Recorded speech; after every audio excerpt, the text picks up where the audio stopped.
Hello guys, welcome back again sa ating channel. So ngayon guys ay ituturo ko po sa inyo kung paano po mag-back ng pag-print ng ating mga document or ating mga module.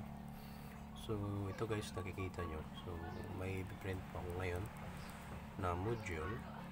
So paano po ba mag-print two-sided sa ating module or sa ating mga pad paper dyan. So guys, simple lang po. So halimbawa kung ito man yun, kung naka-PDF file man siya, so open nyo po yung Adobe Acrobat or anong naka-install dyan sa inyo, kung sa browser man or in document man. So ganito lang po yan guys, kung paano po mag-print back to back. So siyempre, print kayo.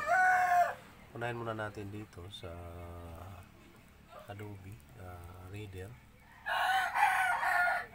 So kung may tutorial ako dun guys, so magkaiba, basta magkaiba po yung proseso settings, basta iba-iba yung printer nyo. Halimbawa ngayon ang gamit natin is Epson printer.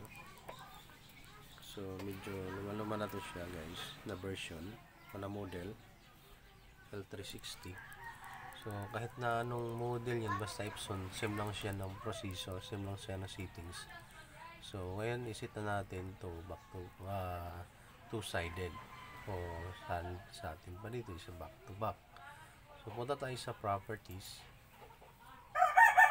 So na tayo, naka-print, no? Uulitin ko.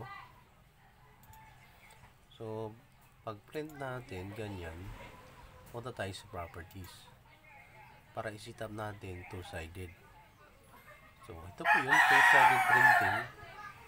So hanapin natin yung manual long edge blending.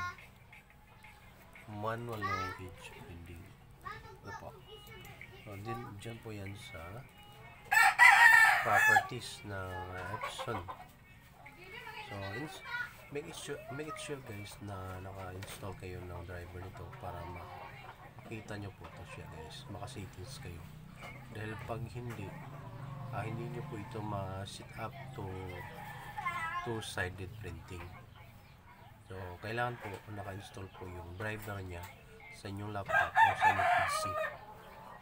So okay, and then ngayon i-set na natin kung ilang copies po yung ipiprint nyo. So yun lang po kadali.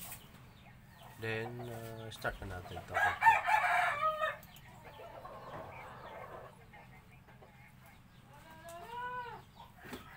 Okay, start na po siya mag-print guys. Check natin kung tama po.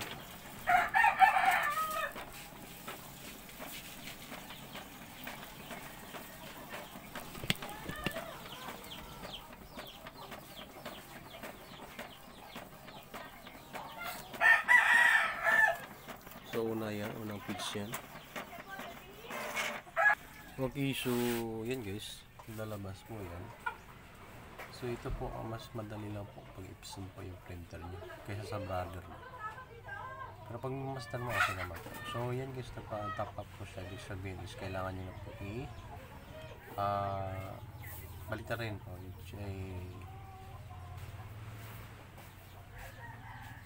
Kunin nyo na print niya dahil sa unang page pa kasi ito. So gagawin nyo lang po, so ganyan po yan. So baliktarin nyo lang, then salpak nyo, i-load nyo sa yan lang yan, yan, baliktarin nyo lang at yung ulo dapat yung una.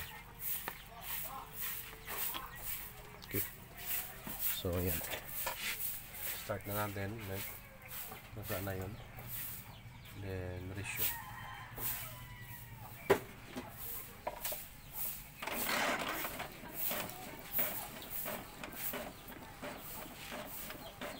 So ganun lang po kadali.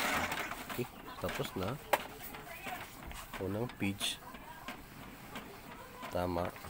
So at yung front page nya. So yan nakadali guys. So sana'y nakatulong yun sa inyo. Kunting tutorial at simpleng tutorial lang po yun. Okay, so sa mga bagong kaibigan natin dyan, baka hindi po kayo nakapag-subscribe sa ating channel para updated kayo guys sa lahat ng ating mga bagong na-upload ng mga video. Kalimbang lang po yun, ano lang, basta yan.